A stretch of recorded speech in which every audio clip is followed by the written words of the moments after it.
저희가 이제 사도행전을 다 묵상 표에 따라서 다 읽었습니다. 지금 히브리서에 들어가 있는데 그 사도행전의 마지막 부분에 보면 사도 바울이 로마로 가는 길을 소개하고 있습니다. 그러니까 로마로 향하는데 배를 타고 가는 그런 여정을 27장부터 이제 28장 이렇게 나오는데 오늘 그 사도행전을 정리하면서 그 말씀을 가지고 여러분과 함께 나누려고 합니다. 사도행전 27장 20절에서 26절 말씀입니다. 저와 함께 이 말씀을 보겠는데 이제 여행길에 로마로 가는 길에 배가 풍랑을 만나서 이제 파산될 위기에 놓여 있을 때 있는 내용입니다. 저와 함께 한 절씩 교독하시도록 하겠습니다. 여러 날 동안 해도 별도 보이지 아니하고 큰 풍랑이 그대로 있음에 구원의 여망마저 없어졌더라.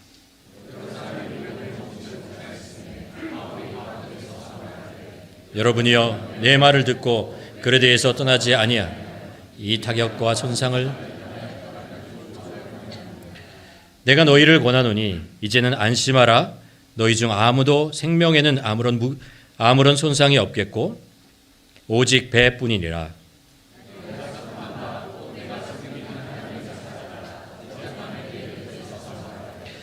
바울아 두려워하지 말라.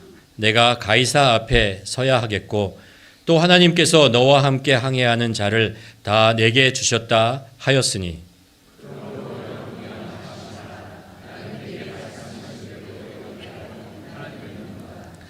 함께 읽겠습니다. 그런즉 우리가 반드시 한 셈에 걸리리라 하더라. 아멘.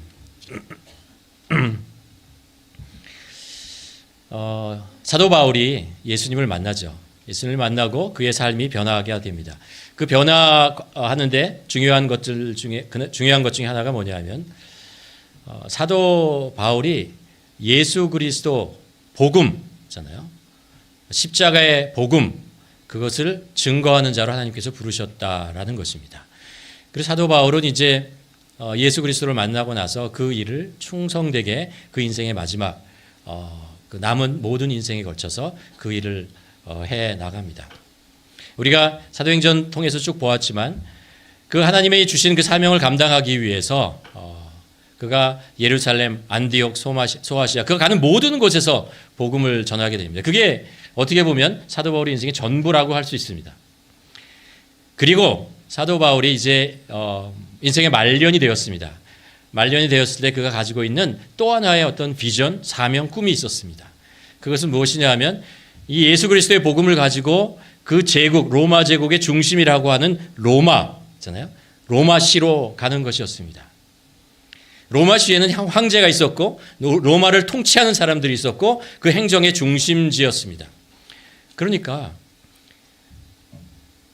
예수 그리스도의 이 복음이라고 하는 것은 일반 사람들에게만 필요한 것이 아니고 이 세상을 통치하는 모든 사람들, 모든 것을 가졌다고 여기는 모든 사람들, 그 사람들에게도 역시 하나님의 복음의 메시지가 필요하다는 것을 그가 알았죠. 그래서 그가 그것을 가지고 로마로 가기를 원했습니다.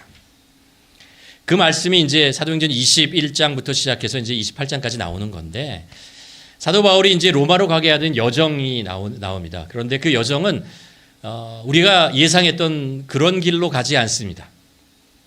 사도 바울은 사실 안디옥에서부터 이렇게 서쪽으로 갔기 때문에 거기서 그리스, 마게도니아 정도 가면 로마로 가는 길이 굉장히 가깝게 있었습니다. 근데 사도 바울은 무슨 이유에서인지 갑자기 거꾸로 돌아옵니다. 그래서 다시 예루살렘에 있는 동쪽으로 오게 되죠. 그리고 동쪽의 예루살렘에 와서 그가 유대 지도자들에게 잡혀요. 돌을 맞게 되고 죽을 위기에 놓이게 됩니다. 그러다가 이제 겨우 살아서 총독이 있던 가이사라는 곳에 가이사라에 가서 그곳에 2년 동안 감금되어 있게 됩니다. 그리고 이제 2년이 지난 후에 로마로 향하게 되는데 로마에 배를 타고 가게 되는데 그의 신분이 뭐였냐면 죄수예요. 죄인의 몸을 가지고 이제 로마에 가서 황제 앞에서 재판을 받기 위해서 가게 되는 것이죠. 이제 그 이야기를 이제 27장에 쭉 쓰는 거예요.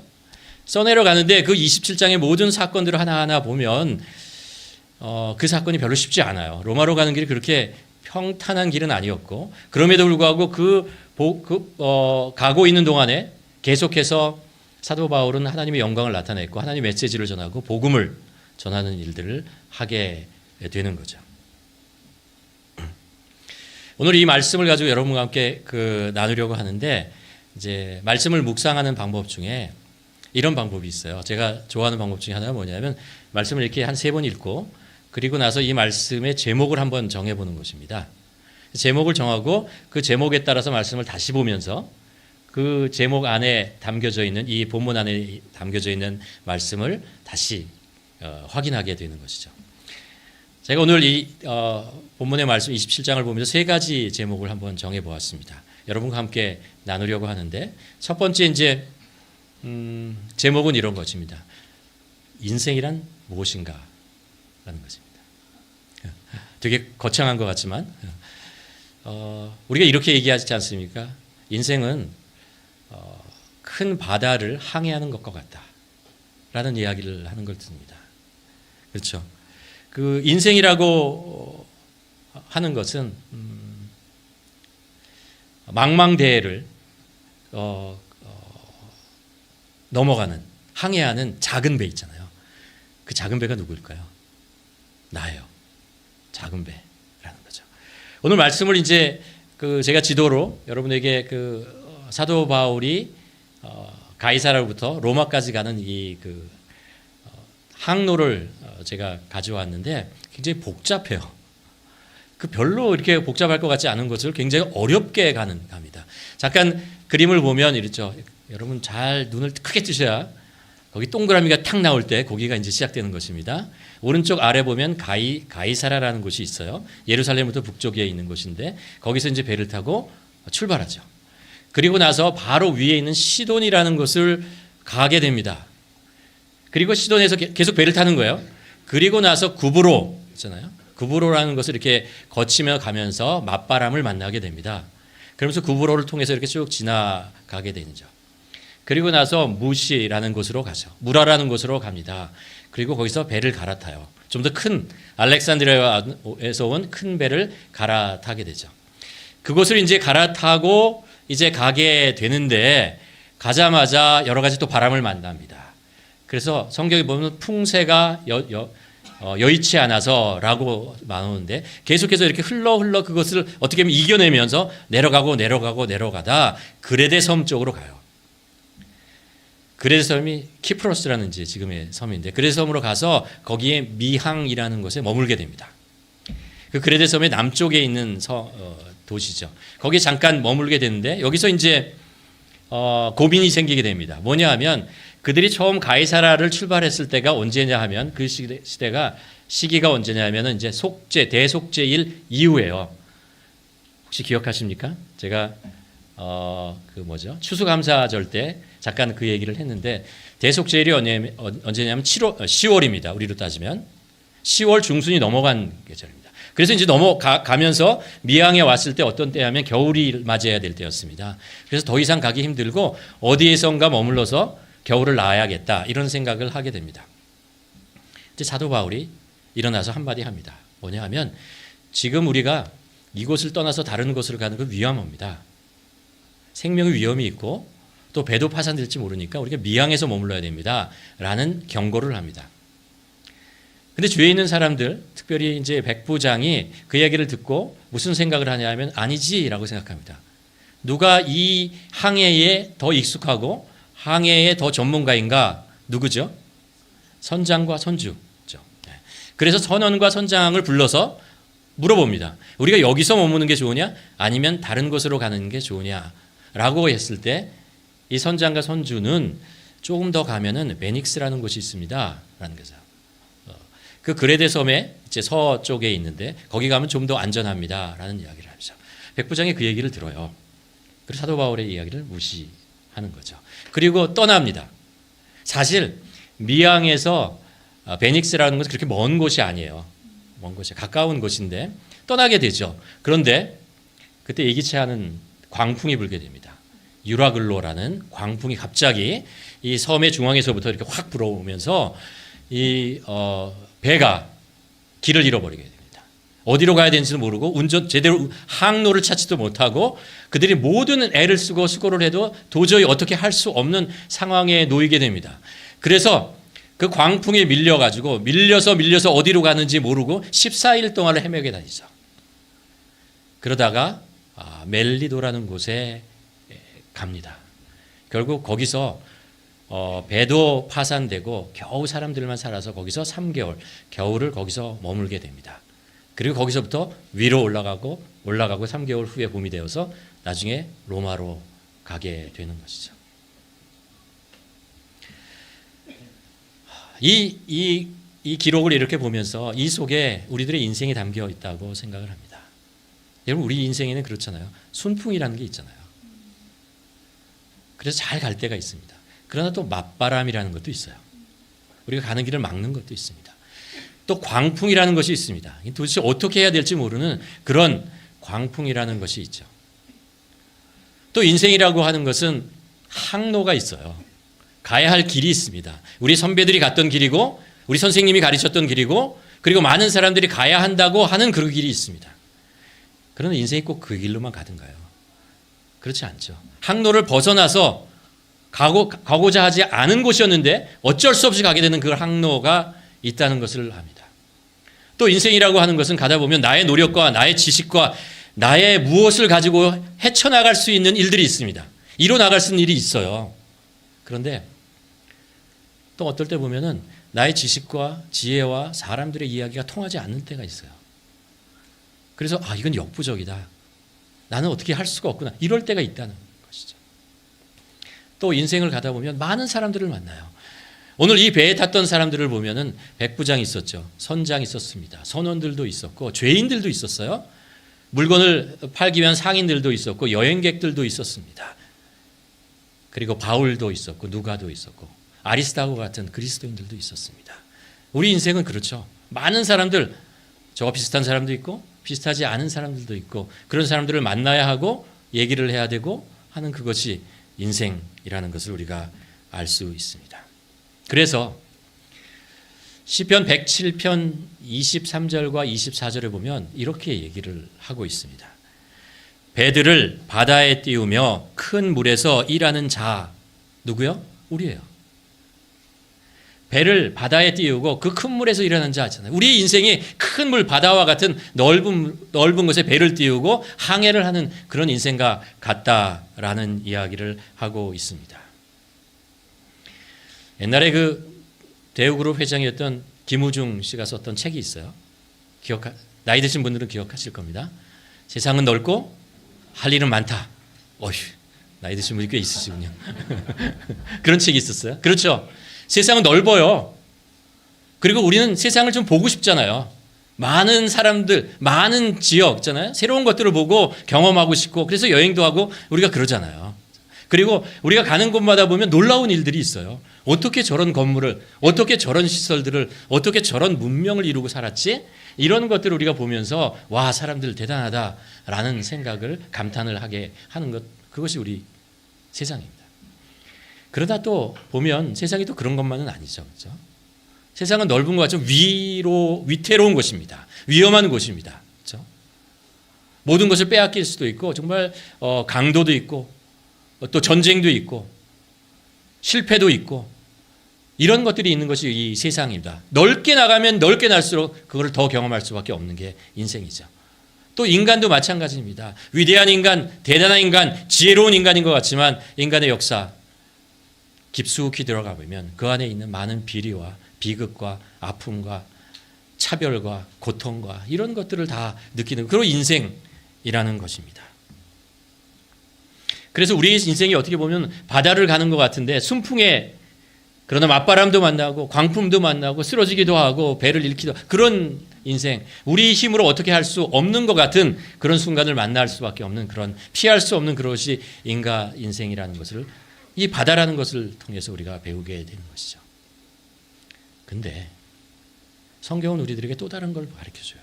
뭐냐 하면 이런 것입니다. 그럼에도 불구하고 여전히 우리는 인생에 소망이 있다는 거예요. 시편 107편 24절에 보면 이렇게 얘기를 하고 있죠. 여호와께서 행하신 일들과 그의 기이한 일들을 깊은 어디서 만난 거예요? 깊은 바다에서 본다는 거예요.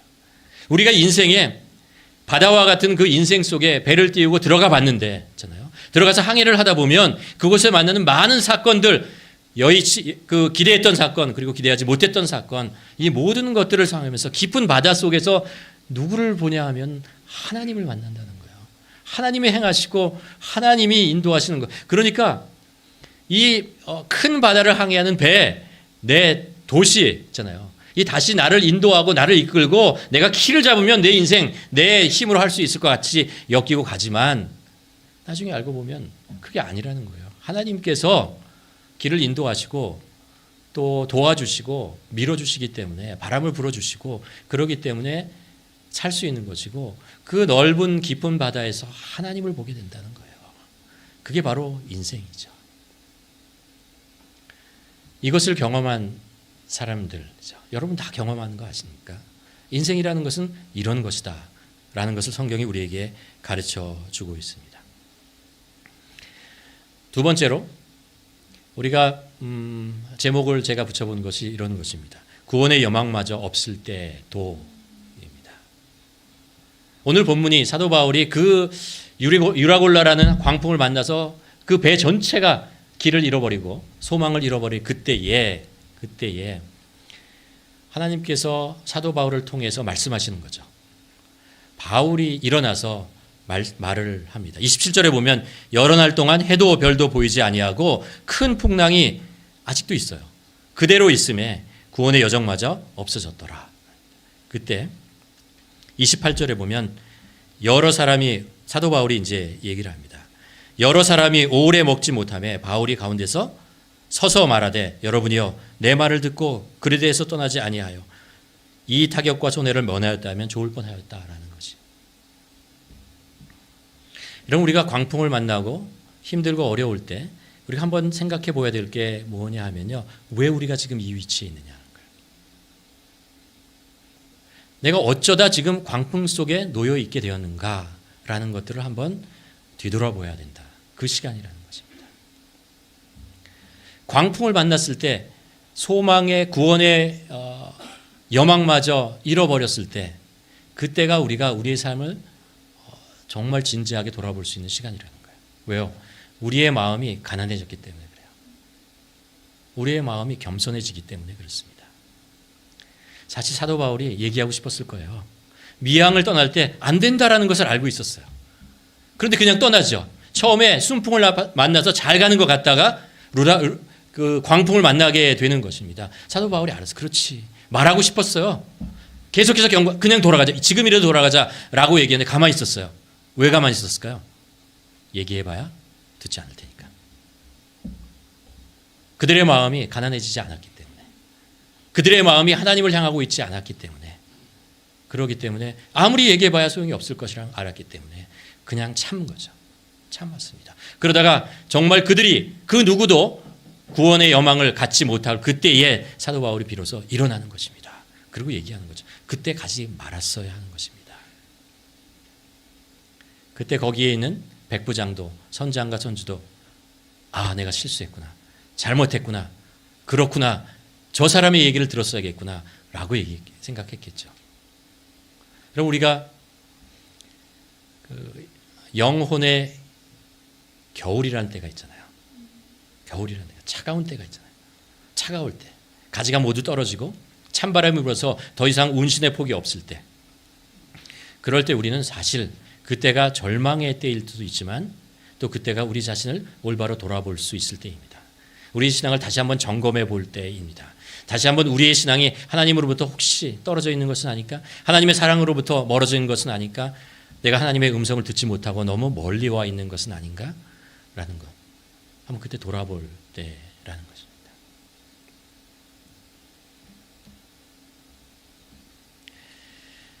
두 번째로 22절에 보면 사도 바울이 이제 이들에게 이런 이야기를 합니다.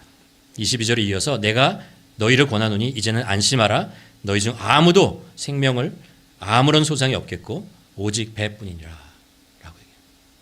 사도 바울이 하나님의 말씀을 전하는 거예요. 안심하라. 라고 얘기합니다. 가난하고 겸손한 마음이 하나님의 음성을 들을 수 있어요. 하나님이 말씀하시는 것을 그때 들을 수 있어요. 하나님께서 우리에게 말씀하시는 것은 평안과 사랑과 기쁨에 관한 것, 화평에 관한 것을 전하는 말씀입니다. 하나님은 하나님 앞에 나와서 회개하고 가난한 마음을 가진 사람들을 절대 질책하지 않아요. 절대 그들을 심판하거나 그들을 정죄하지 않는다는 거예요. 하나님은 누구보다도 인간의 연약함과 부족함을 압니다. 그러나 그것을 우리가 알았을 때, 깨달았을 때, 그리고 하나님 앞에 그것을 내어놓았을 때 하나님께서는 알아라고 얘기합니다. 네 마음을 내가 안다. 하나님께서 안심하라 라고 말씀하시는 것입니다. 내가 아무리 끝났다고 생각해도 하나님이 끝이 아니라고 생각하면 끝이 아니에요. 아직 우리들에게 생명의 길이 남아있는 것입니다. 그저께 다니엘 기도에도 얘기하지만 제자들이 어두운 갈릴리 호수 바다에 그 배를 띄워가지고 가고 있을 때 광풍이 불어요. 거기서 그 바다 속에서 그들이 정말 제자들이 수고하고 애를 쓰고 어떻게 하든지 살아남기 위해서 아버지 최선을 다해서 노력을 합니다. 그런데 그들이 안 된다는 것을 알았어요. 새벽이 되었습니다. 사경 되었을 때, 새벽 3시, 4시 되었을 때 그때에서 예수 그리스도께서 바다를 걸어서 나타나시죠. 그리고 그들에게 첫 번째 했던 말이 뭐예요? 안심하라, 내니라 라고 말씀하십니다. 예수님을 만났던 사람 중에 12년 동안 혈루병을 앓고 있는 여인이 있었습니다. 아무런 소망이 없었어요. 예수님이 지나가는 것을 보고 그 예수님의 옷자락이라도 붙잡으면 내가 나을 것이다 라고 생각했습니다. 그래서 그 여인이 많은 사람들이 있는 사이에 몰래 가서 그 옷자락을 만졌어요. 그랬더니 이 혈루병이 끝쳤어요. 많은 사람들이 깜짝 놀랐습니다. 이 여자인도 놀랐어요. 그리고 예수님께서 돌아서서 그 여인을 향해서 얘기하죠. 딸아, 안심하라 라고 말씀하세요. 중풍병으로 앓고 있던 사람이 있었습니다. 예수님이 그 마을에 왔다는 것을 알았지만 갈 수가 없었어요. 걸을 수가 없었으니까. 근데 그의 친구들이 그를 침대에 누인 것을 들고 예수님에게 왔습니다. 그리고 예수님 앞에 놓았습니다. 그때 예수님께서 그 중풍병자를 향해서 얘기하죠. 소자야, 작은 자야, 안심하라. 안심하라. 주님 앞에 나아가면 안심할 수 있습니다. 우리가 주님의 음성을 들을 수 있으면 안심할 수 있어요. 주님이 우리와 함께 하시다는 것을 우리가 확신할 때 우리는 안심할 수 있어요. 왜요? 주님이 우리에게 하시는 말씀이기 때문에. 내 안에 있으면 괜찮아 라고 말씀하십니다. 광풍으로 인해서 모든 구원의 여망마저 없는 그들에게 하나님께서 사도 바울을 통해서 말씀하신 안심하라. 너의 생명은 괜찮을 거야 라고 말씀하시는 거죠. 우리도 그 어려운 시간에 우리의 마음을 가난하게 하고 우리에게 들려주는 그 예수 그리스도 하나님의 말씀을 우리가 들을 수 있어야 합니다. 광풍을 뚫고 들려오는 예수 그리스도의 음성을, 그 따뜻한 음성을 들을 수 있어야 합니다. 들릴 것이에요. 세 번째로 23절에 가면 이렇게 얘기하죠. 하나님의 음성에 귀를 기울여야 합니다. 사도 바울이 얘기합니다. 내가 속한 바 곧 내가 섬기는 하나님의 사자가 어젯밤에 내 곁에 서서 말하였다. 그 광풍 속에 많은 사람들이 있었습니다. 성경에 보면 276명이 있었다고 합니다. 그중에 하나님의 말씀을 들은 사람은 딱 한 명이었어요. 사도 바울이었어요. 그러면 사도 바울은 어떻게 하나님의 말씀을 들을 수 있었을까요? 사실 우리는 알아요. 우리 성경의 지식을 잘 총동원하면 다 알 수 있어요. 첫째는 그가 하나님의 자녀이기 때문에 그렇죠. 십자가의 복음을 듣고 그리고 회개하고 예수 그리스도에 나오며 그리고 하나님의 자녀가 되었기 때문에 그렇습니다. 그렇죠? 또 하나는 하나님께서 사도 바울에게 말씀하셨을 때 사도 바울이 그것에 순종했기 때문에 그렇습니다. 순종해서 지금까지 온 거예요.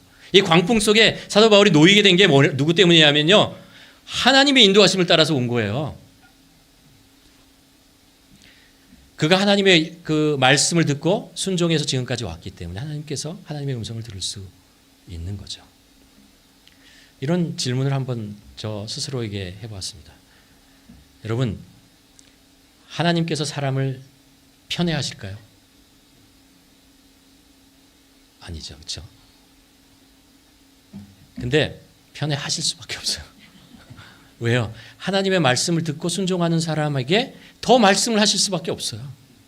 하나님의 말씀을 들려줬는데 그것에 순종하지 않는 사람에게는 더 이상 하나님이 하실 방법이 없어요. 그러나 하나님께서 말씀하셨을 때 그 말씀에 응답하며 작은 것에 순종하며 나갔던 사람에게 하나님께서는 계속 말씀을 하세요. 예레미야를 통해 33장에서 말씀하시죠. 너는 내게 부르짖으라. 내가 내게 응답하였고 내가 알지 못하는 크고 은밀한 일을 내게 알리리라. 라는 거예요. 부르짖으라. 사도 바울이 그 광풍이 일어나는 그 과정에서 사도 바울이 뭐를 했겠어요? 이런 거 했겠죠. 배에 들어오는 물을 퍼내려고 애를 썼겠죠. 그렇죠? 어떻게 하면 끈을 잡아서 배가 파손되지 않게 하겠죠. 그러나 그것만 했을까요? 아니에요. 기도했어요. 부르짖었어요. 하나님 살려주십시오. 라고 얘기했겠죠. 기도했어요. 왜 하나님께서 사도 바울에게 음성을 들려주셨다고? 부르짖었기 때문에 그런 거예요. 부르짖는 자에게 하나님께서 말씀하신다라는 거예요. 하나님의 뜻을 알려주시겠다라고 약속했기 때문에 그렇게 한 것입니다. 우리가 21일간 기도하기를 원합니다. 우리가 주님 앞에 나와서 겸손한 마음을 가지고 주님이 말씀하시면 제가 순종하겠습니다. 주님의 길이, 주님이 인도하시는 길이 생명의 길이고 내가 나아가야 할 길이기 때문에 말씀하여 주시옵소서. 그리고 우리가 가지고 있는 기도의 제목들이 있잖아요. 많잖아요. 그 기도를 주님 앞에 부르짖을 때 하나님께서 그것에 대해서 말씀하실 거예요. 응답하실 거예요. 길을 열어주실 것이라고 믿습니다. 네 번째로 사도 바울이 24장에 가서 하나님의 뜻이 무엇인지를 알려줘요. 우리 함께 24장 말씀을 함께 읽도록 하겠습니다. 바울아 두려워하지 마라. 내가 가이사 앞에 서야 하겠고 또 하나님께서 너와 함께 항해하는 자를 다 내게 주셨다. 이 말씀 가만히 읽어보면 두 가지 말씀을 하고 있어요. 하나님 말씀이 뭐냐면요. 바울이요. 하나님께서 바울을 가이사 앞에 세우기 위해서, 로마로 보내기 위해서, 그것에 복음을 전하기 위해서 지금 바울을 로마로 보내고 있는 것입니다. 그러니까 하나님 입장에서 보면 바울이 여기서 광풍으로 죽으면 안 되는 거예요. 죽으면 안 되는 거예요. 그래서 이 배는 난파하지 않는다는 거예요. 너희는 죽지 않는다라고 얘기를 합니다. 그러면서 한 가지 더 말씀하세요. 뭐라고 말씀하시냐면 너와 함께 이 배에 있는 모든 사람이 너에게 속한 자로 다 같이 살 것이다 라고 얘기를 합니다. 아니 그러면 이렇게 얘기할 수 있죠. 이 배가 이제 하나님의 뜻이 뭐냐면 안전하게 로마로 가게 된다는 거예요. 여기 있는 사람들이 안전하게 로마로 간다는. 왜요? 사도 바울 때문에 그래요. 사도 바울이 하나님의 사명을 가지고 가는 길이기 때문에 그 주위에 있는 사람들이 복을 받은 거예요. 생명을 얻는 거예요. 그리고 살아나서 이 광풍 속에 살아나고 그래서 로마로 가게 된다라는 이야기를 하고 있는 것입니다. 여러분, 우리가 하나님의 뜻에 순종할 때, 하나님의 말씀에 순종하고 살아갈 때 여러분의 가정이 복을 받습니다. 우리가 하나님의 뜻에 순종하고 그 길을 사명자로 걸어갈 때 여러분이 속한 공동체가 복을 받아요. 이거 믿으셔야 합니다. 지난주에 이렇게 말씀을 묵상하면서 나왔던 내용 중에 있는데 요나 있잖아요. 요나는 하나님의 사명을 받았어요. 그런데 사명의 거꾸로 있잖아요. 다시스를 향해서 갔어요. 배를 타고 갔더니 어떤 일이 생겨요? 그 배에 타고 있던 모든 사람들이 풍랑을 맞아서 죽게 되었습니다. 누구 때문에요? 하나님의 사명을 받아들이지 않고 잘못된 길로 하나님의 거역하고 나아갔을 때 그곳에 있는 모든 사람들이 광풍을 해서 죽을 위기에 사였다는 거예요. 그런데 사도 바울이 광풍을 만난 배 안에 그 자리에 있었을 때 그 사도 바울 때문에 그 주위에 있는 사람들이 생명을 얻고 구원을 얻는다라는 것입니다. 여러분, 우리가 그리스도인으로서 이 세상에 살아갈 이유가 이거예요. 그리스도의 사람이 빛이 되어야 되고 소금이 되어야 하는 사람이 그 자리에 있으면 그곳에 있는 것이 살아나는 것입니다. 빛이 비춰지는 것이고 그것이 썩지 않는 것입니다. 그런데 만일 우리가 있는 장소에서, 우리가 있는 그 일터나 그 공동체 안에서 가만히 빛도 비치지 않고 그냥 가만히 있으면요, 거기는 어두워져요. 죽어간다라는 거예요. 그게 하나님께서 우리에게 주신 사명이라는 거예요. 분명히 여러분, 저와 같은 목회자나 아니면 선교사나 이런 분만이 아니고 우리 그리스도인 모두에게 주신 하나님의 사명이라는 것이 있어요. 제가 여러 번 말씀드렸는데 다시 한번 말씀드릴게요. 첫째, 우리는 우리가 있는 모든 곳에서 하나님의 영광을 나타내는 예배자입니다. 우리가 어디에 있던 우리는 하나님의 영광을 목적으로 하고 목표로 해서 그것을 축복하는 예배자로 살아가야 됩니다. 그것이 가정이건 일터이건 어디라도 마찬가지입니다.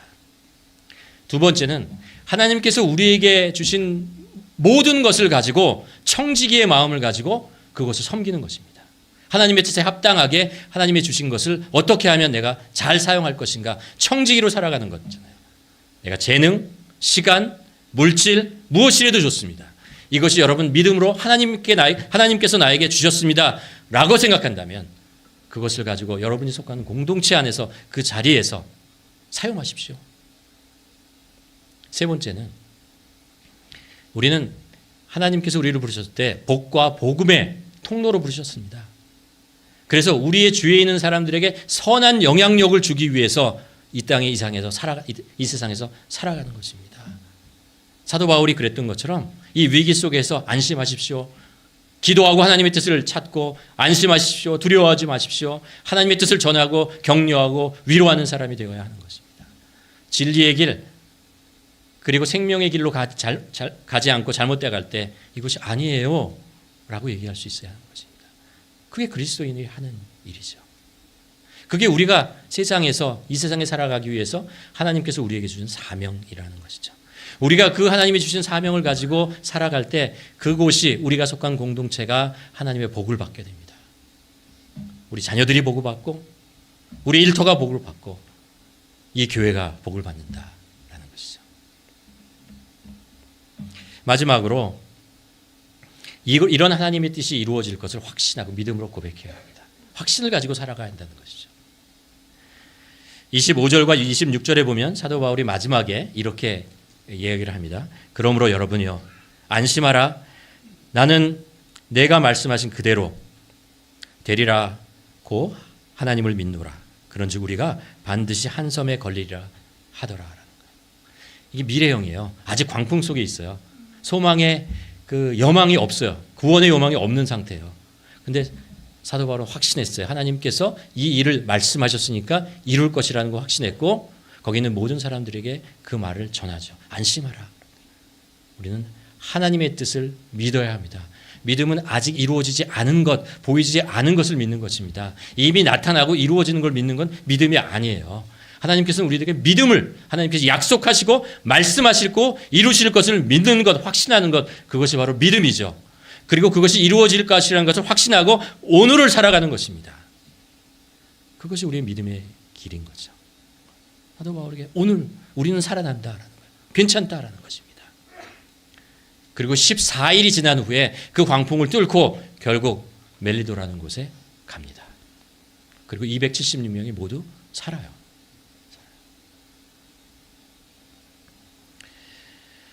세 번째로 말씀을 정리하면서 마지막 제가 정해본 제목은 이겁니다. 이끄는 사람, 이끌림을 받는 사람. 오늘 이 배에 보면 이끄는 사람이 있었고 이끌림을 받는 사람이 있었습니다. 이끄는 사람이라는 이 배 속에 있었던 백부장, 선장, 선주 이런 사람들이죠. 그렇죠? 우리 인생에도 그렇습니다. 우리의 삶을 내가 세운 목표와 내가 원하는 것을 위해서 내 삶을 이끌어가는 사람들이 있습니다. 그리고 다른 사람들을 이끌고 그 길로 가는 사람들이 있습니다. 그 목표를 이루고 성취하는 것으로 성공을 이루는 사람들이 있습니다. 우리는 그런 사람들을 선망의 대상으로 보죠. 그렇죠? 그렇잖아요. 근데 성경에 가만 보면요. 성경에 나타나는 사람들은 그렇게 살지 않았어요. 가만 보면 모세는 자기가 생각하는 이 백성들을 구원하는 방법대로 했다가 실패를 하고 있잖아요. 그랬던 사람이잖아요. 이 주인공으로 나와 있는 사도 바울도 그랬습니다. 그가 바리새인으로서 사울로 살아가고 있을 때 그렇잖아요. 그가 하나님의 영광을 위해서 최선의 노력을 했습니다. 그는 누구보다도 열심히 하나님의 영광을 나타내기 위해서 애를 썼고, 그것을 위해서 예수 그리스도를 믿는 제자들을 잡아서 감옥에 갇히고 죽이기까지 했던 사람입니다. 그런데 예수 그리스도를 만나고 아니라는 걸 알았어요. 내가 주도하고 내가 원하는 대로 살아가는 것이 결국 나의 의의를 나타내고 나의 영광만을 나타내기 위한 나의 욕심이 들어가 있다는 것을 알게 되었습니다. 그게 결코 하나님이 원하시는 삶이 아니라는 것을 알게 되었습니다. 그래서 오늘 보면 두 번째 부류의 사람들이 있습니다. 이끌림을 받는 사람이에요. 대표적인 사람이 이 바울이라는 사람이죠. 그 예수 그리스도를 만나고 눈이 멀고 그가 사람들을 이끌고 다메섹으로 가고 있었거든요. 예수 그리스도를 믿는 사람들을 잡기 위해서 갔거든요. 근데 이제 그가 예수 그리스도를 만나고 눈을 멀게 되면서 갈 수가 없어요. 자기 힘으로 뭘 할 게 없어요. 그래서 결국 주위에 자기가 이끌어왔던 그 사람들이 사울의 팔을 잡고 그리고 다메섹으로 들어가고 그는 3일 동안 어두운 방에서 아무것도 보지 못하는 한심한 상황 속에서 놓이게 됩니다. 그리고 나서 깨닫게 되었습니다. 내가 무엇을 이끌려고 하는 삶, 나의 의를 드러내는 삶이 아니고 하나님이 이끄는 삶, 그 삶을 살아야 되는 거구나. 이게 하나님의 뜻이라구나 라는 것을 깨닫게 되죠. 그 후로 그는 하나님이 이끄시는 길에 가요. 그냥 가요. 그곳이 어디든 가는 자가 되는 것이죠. 우리도 그렇습니다. 여러분, 우리의 삶을 이끄시는 분이 있어요.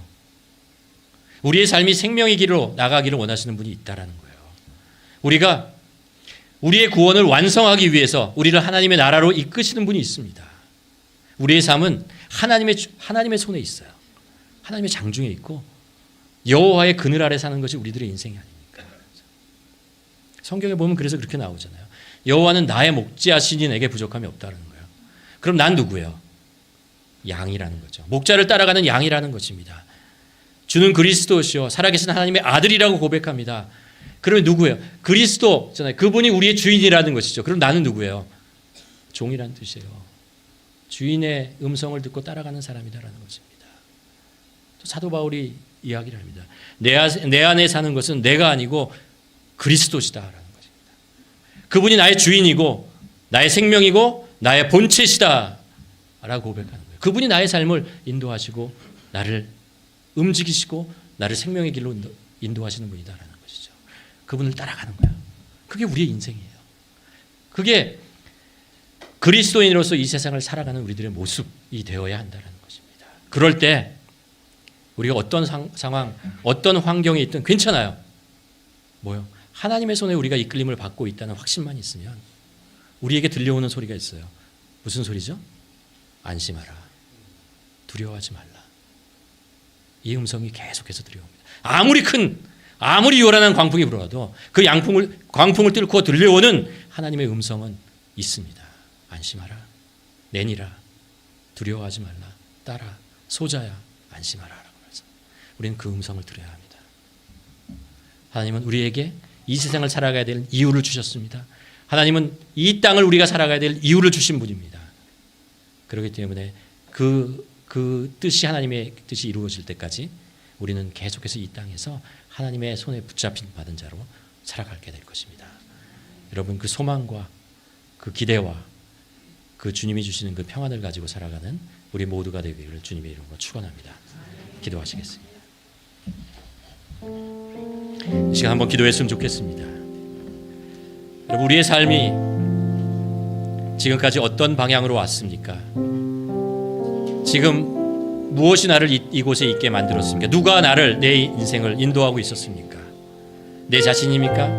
아니면 사회입니까? 어떤 다른 사람입니까? 누가 말하는 그 말을 따라왔습니까? 만일 그렇다면 이 시간에 회개해야 합니다. 우리는 하나님의 음성을 따라 사는 사람이 되어야 합니다. 하나님의 인도하심을 따라 살아가는 사람이 되어야 합니다. 그래야 우리는 살 수 있습니다. 그래야 우리는 하나님이 주시는 평안과 그리고 기쁨과 소망을 가지고 살아갈 수 있습니다. 이 시간에 우리 함께 기도하며 주님, 우리가 주님의 이끌림을 받는 인생 되게 하여 주시옵소서. 하나님의 음성에 귀를 기울이며 우리의 삶을 계속해서 겸손하게 그리고 낮은 곳에 두면서 살아가는 저희들 되게 하여 주셔서 주님의 음성을 듣고 주님이 인도하시는 길로 우리가 갈 수 있도록 아버지 도와주시옵소서. 함께 기도하시겠습니다.